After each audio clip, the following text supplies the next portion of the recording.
Red dashboard, baka mo, Sisi Love? Yes, it's near probinsya ng Maestra again. And red dashboard na naman tayo. Oh my God.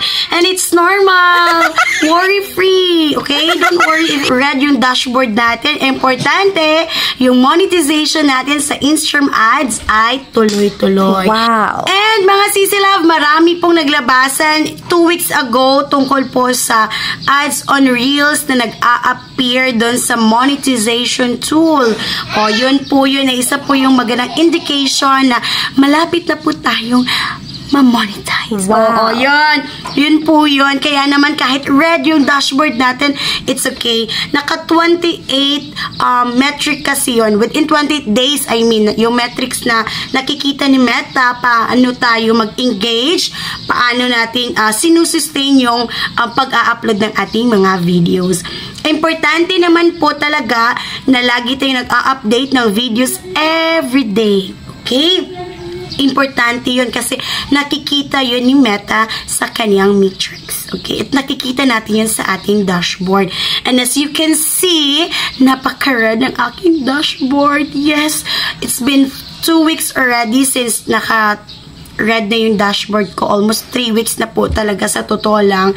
Pero hindi ko po minamind. Patuloy lang po ako sa pag-upload ng videos.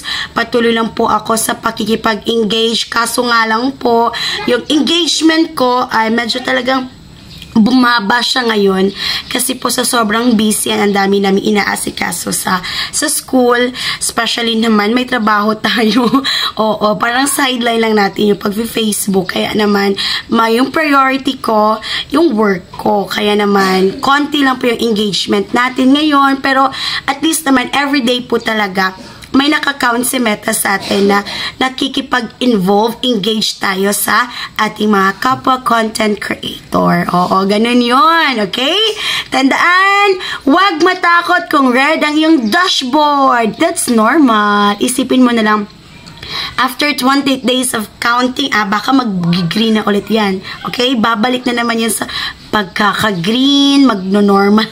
Normal na lang po talaga sa atin yung green and red dashboard. Keep it up! Patuloy lamang po. Huwag na huwag mawawala ng pag-asa.